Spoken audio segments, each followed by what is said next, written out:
What's up, YouTube? Back with another video. That we just wrapped up the NFL preseason, so I'm gonna be talking about the Chiefs.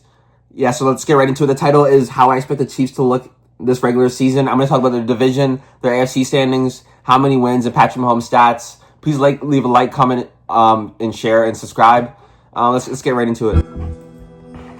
So the division, we're in the AFC West. So how I think our division will shape up will be, I think we'll finish first like we typically do. We have a streak. We have like a 7-game division winning streak where we're close to the Patriots. I think the Patriots have about 9. And we're not too far behind. So I think we can catch the streak or even break it. So I would say that we finish probably in I would say first place with about 12, 13 wins. So less than last year. Last year we won 15 games and so we rest our starters. So almost 16 games. I would say that we win 12 or 13 games. The Chargers win about 10 or 11. The Broncos win about 9 or 8, and the Raiders are where the Raiders typically are, maybe like 5, 6 or less wins. I know it's a stronger division. It's good, but the Raiders are still rebuilding, and they don't quite have the personnel to go with their roster right now. Not necessarily I mean their roster depth isn't shaping up that well. Not necessarily the coaching staff, but yeah. And then for the Broncos, I do like what they're building with Bo Nix and their defense last year, and Pat Surtain coming off a defensive player of the year, where I think Sauce Gardner should have won it, because I think Sauce Gardner is a better corner. I'm an A1 Sauce fan. I think he's the best corner in the league. He hit the reps, just the hand on the hip, the jump, the back jump on the one-to-one coverage, man on man, where he does like a little back jump, like a little hop step backwards, just to cover the receiver downfield. I like his eye contact, his eye discipline, where he sticks to he keeps his eyes on his hips the whole way through. He can cover any number one in the league, any number one receiver. He's my guy, but I think that Pat Surtain's still good. And he won defensive player of the year last year, so that's and it's the first time my corners won it in a while. And then obviously with Jim Harbaugh and the Chargers, and they're still trying to build something around Justin Herbert. So they're still trying to build something around Justin Herbert. So yeah, they're obviously they're always been a team to look out for in a kind of way, because they kind of just fall, or they kind of just come short every single time, have a couple shortcomings near the end of the season, but they can maybe steal a game from the Chiefs like how they used to, and try to play us tough. Yeah, so that's how I think our division will shape up. I don't think that we're that worried about it, even though people are questioning because we're coming off a Super Bowl loss, but we always win the division, so I don't think it'll change. And our team, I think our team's only gotten better. Even though we lost Joe Thuney in the offseason, that's like one of our main. We lost Thuney, we lost Wharton, but we've also brought in some players. We brought in the DB from the Chargers. I forget his name. We brought in who else did we bring in? We have Josh Simmons in the first round who fell late. I'm not remembering who else we brought in. We also brought in the Sumataye, the offensive lineman. He struggled a bit, but he looks good. But yeah, anyways, I think our team's only gotten better, and we're not too far off from how we looked last season. We were right there, in the couple seasons before. So let's talk about our AFC standings. So how I think we'll shape up in the whole entire conference, like if we'll get the 1, 2, 3, or 4, because there's four spots. Sorry guys, I got cut up there. So I was just talking about the AFC conference. So there's for the division leaders in the conference, there's 1, 2, 3, and 4. So if you have the best record out of those 4 division leaders, then you'll be in first place. If you have the second best record, you'll be in second. Third, you'll be third. Fourth, you'll be fourth. And then there'll be 5, 6, and I'm not too sure if there's a 7th. I think there's a 7th. 5, 6, and 7th. Yeah, so those will be the wild card spots. So anybody that didn't win the division but still has a good record is trying to battle it and get in there. So maybe second place, or maybe if it's a really good division, then third place. I'm not remembering exactly, but yeah. So I think that in that whole entire conference will shape up about, I would say, first or second to either. Who do I want to say? It's interesting. I would say first or second to either the Bengals, the Bills, or the Ravens. Yes, so not anything, not too many bold picks there, but because the AFC is pretty much like looking like the same every year with like the dominant quarterbacks. But yeah, that's probably what I would say. Yeah, I don't see anything else other than that. Yeah, I'd say we'd finish probably about we'd probably finish in second, the lowest. I don't see us getting the third spot or fourth. I would say first or second. And yeah, so like a 12-13 win season would probably reach you about there. And yeah, it's another solid season, another like 70-80% win percentage for Patrick Mahomes. You know, his career average is like 80% for Patrick Mahomes, and well, Andy's is lower, but for Patrick Mahomes and Andy and the whole team. Let's take a look at our schedule and just to see how much wins I think that we'll end up getting.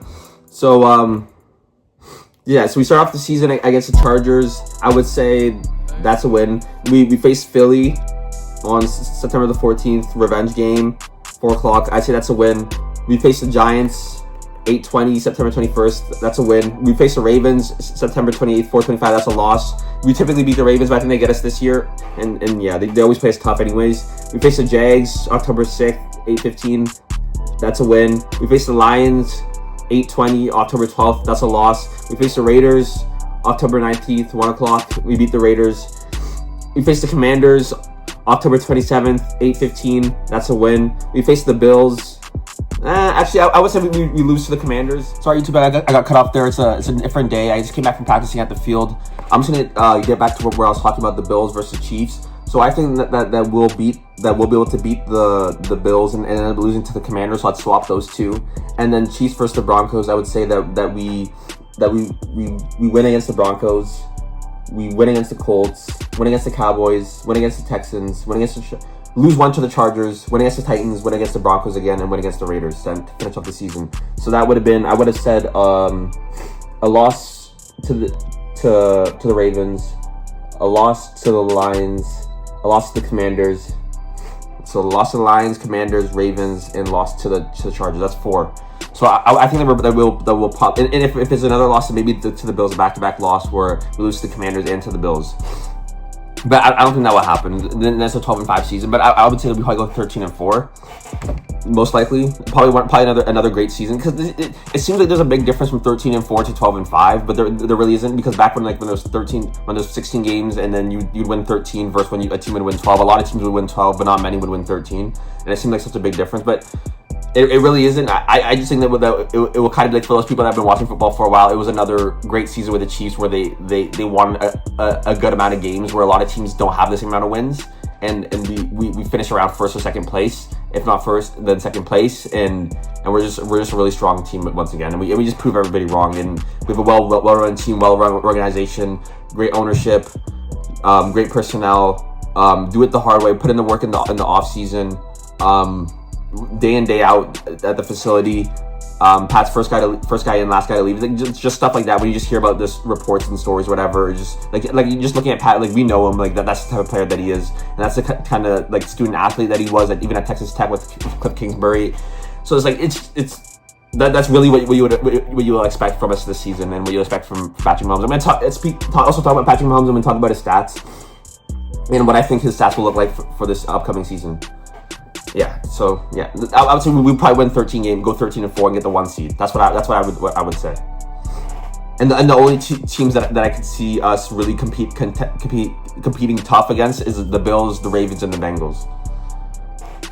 And there could be some surprises, some dark horses. So he threw for 50 passes, 50 touchdowns, and 12 interceptions with 5,000 yards and 66 completion percentage in 2018. 4,000 yards, 26 touchdowns, 5 interceptions in 2019 when we won the Super Bowl. He was injured for a bit. 38 touchdowns, 6 interceptions, 4,700 yards in 2020. It seemed like he had more passing touchdowns, but that's fine. But yeah, that was when we lost to the Bucs, to Tom Brady. 2021, 37 touchdowns, 13 interceptions, 4,800 yards. That's when we lost to the Bengals in the AFC Championship game. 2022, he threw for 5,250 yards, which is the most total, and he also had the most total yards in a season for a quarterback, including like just yards from the scrimmage, like his running plays, with the plays where he keeps it with his legs. He also had the most total yards for a quarterback, and it's not even talked about that much. I think he passed Drew Brees or something like that, which is kind of random. I don't know why Drew Brees would have that. Say, obviously he could air it out, but I mean he doesn't move. But I don't know. I remember he had that stab, but just from when he had Michael Thomas, probably because of that. He had 41 touchdowns, 12 interceptions. Yeah, it was just a great season, and he also won the MVP. He led in passing. He won the MVP, and he won the Super Bowl MVP, and he won the Super Bowl, just to prove them wrong after losing Tyreek Hill. And then after he wins the Super Bowl again, back to back, 27 touchdowns, 14 interceptions, 4,000 yards. when we looked like everything was going wrong, even though it seems it's not that great of a win because everything was going wrong because we were doing the right thing because people were dropping the passes or whatever. It's not all obviously all on Mahomes because they're dropping passes, but Mahomes picked up the slack. Even though they're dropping passes, he picked up the slack for them. He rallied the team together in the playoffs in a tough playoff game against the Ravens where Kyle Hamilton was playing Travis Kelce one-on-one hard, and Travis Kelce still showed up like a dog and made great catches and caught every single pass that was thrown his way. And we balled out in overtime in the Super Bowl against one of the greatest rosters put together with the 49ers. It's just even though we have self-inflicted wounds, like that's how we lose. It's self-inflicted wounds with the Chiefs. I said that before, but at least we still rallied together like a good team. And not only that, at least Patrick Mahomes was the one that we rallied behind to get the win. And then after, of course, our most recent season, probably one of the worst seasons, 3,900 yards, 26 passing touchdowns, 11 interceptions, and 67% completion percentage. I would say that he goes about 4,500 yards around there to 5,000. So a really good season, 4,500 to about 5,000. He can do that all the time easily, and he's only going to improve obviously as his quarterbacks get better with age, and he's only going to get better. I think he's only gotten better every single season, even though the stats don't show it. But you can tell on film he's getting better. He's getting wiser. He's good in the pocket. He's good footwork. He can throw the ball downfield. He makes good progressions, good reads. He throws good short passes. He learns to take the short passes. He just has good numbers. He throws a good pass. It's a good spiral. He leaves air up under it for the receivers to get to it on the sideline. Whatever you want to say, I think he's gotten better with every single season with age. So I would say that he has 4,500 passing yards, 35 to 40 passing touchdowns, and 7 to 11 interceptions. 7 to around there, 11 or yeah, but probably 6 to 10, 7 to 11 interceptions that season. So I think it'll be a really solid season, and he'll prove them wrong once again, and we'll bounce back and have a revenge season, which everyone's talking about, everyone is hoping for a revenge season, so that he comes back like how he came back against. He didn't come back against the Bucks. He lost to the Bengals, but just a revenge season where he came back and he when he had a chip on his shoulder once again, he was able to prove them wrong because you've done it before, so just why not do it again? And they're always gonna have something to say, and even just because there's a chip on your shoulder doesn't mean you can't do it. Like I always talk about self-success and just success and self-improvement and financial success on this channel. So it's like, I don't know, like when there's a chip on your shoulder, like it really doesn't matter. You can prove them wrong in so many ways, and I think that he'll be able to win a Super Bowl. I think that's the way of proving them wrong. But yeah, I'm just trying to let you know that he'll do it. He'll be able to get it done. Like it's not that much to really put to it, but yeah, you got to figure out a way when they're counting you out, when they're critiquing you, because that's the best way to do it. Because you live for those moments. You live for when they're counting you out and they're saying that you can't do it, and you show up on a prime time on a Sunday night football game. You show up on a Saturday playoff game. You show up on a Sunday at 3:00.